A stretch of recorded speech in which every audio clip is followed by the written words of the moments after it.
Belum lama ini, Indonesia dihebohkan oleh berita tragis. Seorang pegawai Bank Indonesia bunuh diri dengan melompat dari helipad gedung kantornya.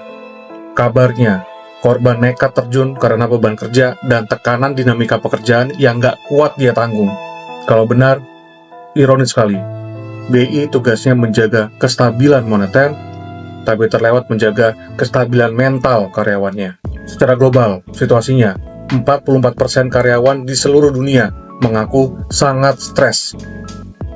Artinya, kalau lo duduk di ruang meeting isinya 10 orang, 4 diantaranya stres.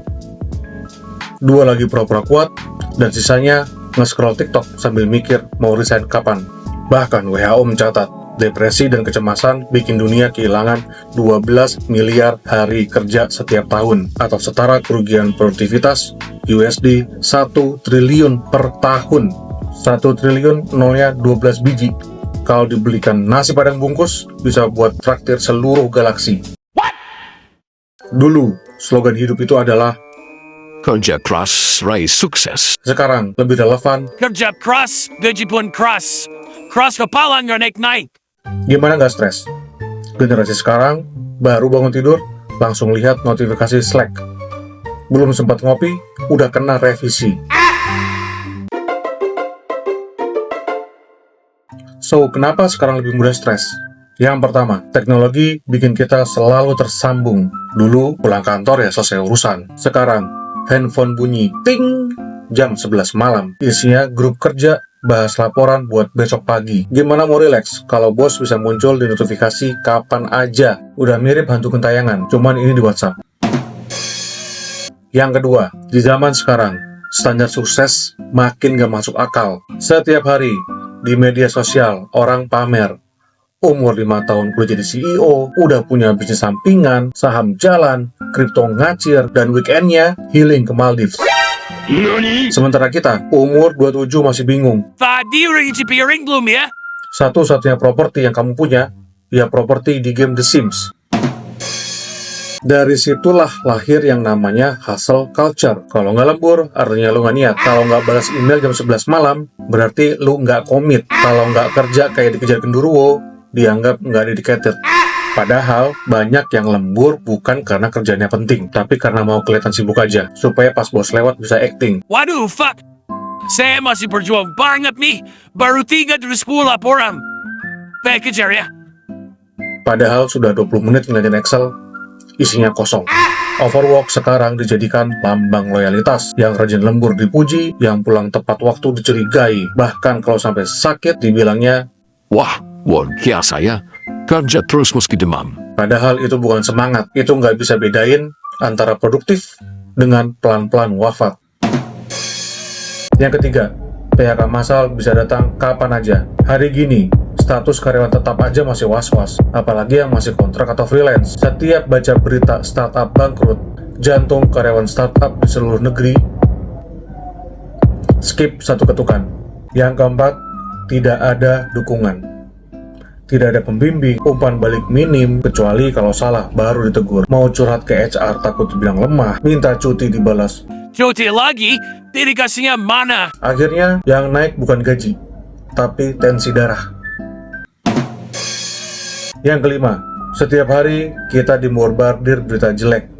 Bencana alam, inflasi, pandemi. Selama pandemi COVID misalnya, setiap orang dilanda kecemasan dan ketakutan massal. Isolasi sosial, work from home sambil jagain anak yang sekolah online, takut kena PHK, semua numpuk di kepala.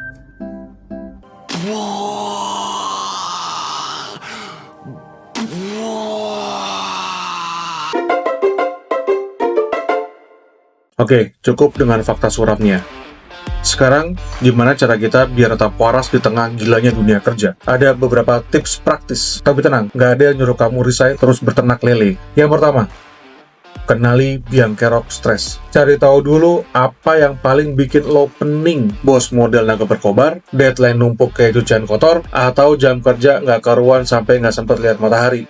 Identifikasi sumber masalah stres itu langkah awal biar kita bisa cari solusi. Ibarat kata mustahil matiin kebakaran kalau nggak tahu yang kebakar itu dapur, ruang tamu, atau hati kamu. Yang kedua, percayalah kerjaan itu nggak ada habisnya. Jam kerja, ya kerja. Jam istirahat, ya istirahat beneran. Jangan terjebak ilusi multitasking. Gua bisa kok meeting sambil masak. Yang ada, meeting nggak fokus, masakan malah angus. Buat daftar tugas, pilih mana yang benar-benar mendesak dan mana yang bisa menunggu. Ingat, ada 4 kuadran. Mana yang urgent, mana yang important. Dan diingat juga, Anda bukan Indomie yang semuanya bisa instan.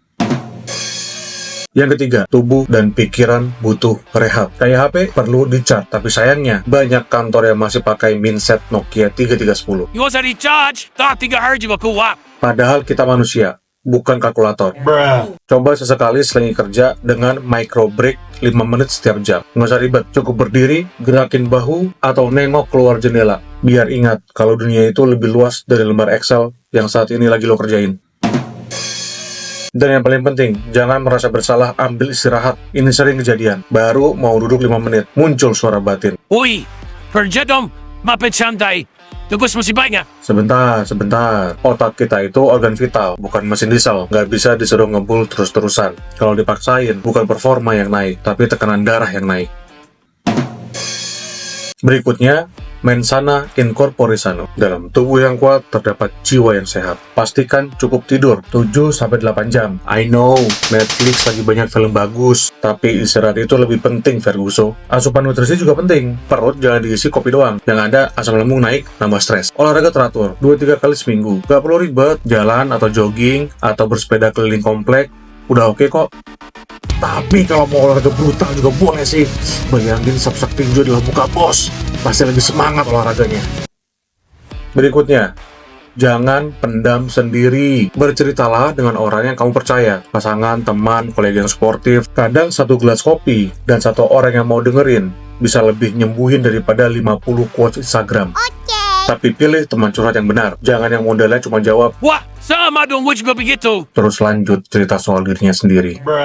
Berikutnya, sebelum yang terakhir, ubah pola pikir dan ekspektasi. Kadang stres datang karena mindset kita juga. Daripada bilang, Waduh, gue bawang kerjaan. Gue nggak mampu. ubah jadi, Alhamdulillah kerjaan banyak, gue masih kerja, dan gue bisa atasi pelan-pelan. Prioritas one by one. terdengar klise, tapi sugesti positif pelan-pelan mengurangi beban di pikiran. Dan terakhir, temukan sisi humor di keseharian kantor. Ketahuin aja semua hal-hal yang gak sesuai ekspektasi. Misal, mau present depan BOD, laptop malah ngeheng. Daripada sumpah serapah, apa? Ketahuin aja, terus ngomong ke laptop. Minta cuti juga lo. Dengan sedikit humor, hati lebih enteng menghadapi situasi. Seperti sekarang, kita membahas topik yang berat dengan jenaka. Buktinya, Anda masih bertahan menonton ini sambil sesekali nyengir, ya kan? Ya kan? Ya kan? Itu tanda stres Anda berkurang. Hopefully. Stay safe and sane everyone. Peace. Sebelum ditutup, di kolom deskripsi kami telah menulis layanan kesehatan mental gratis yang bisa diakses. Kamu sudah sangat membantu orang-orang sekitar hanya dengan ngeklik share video ini.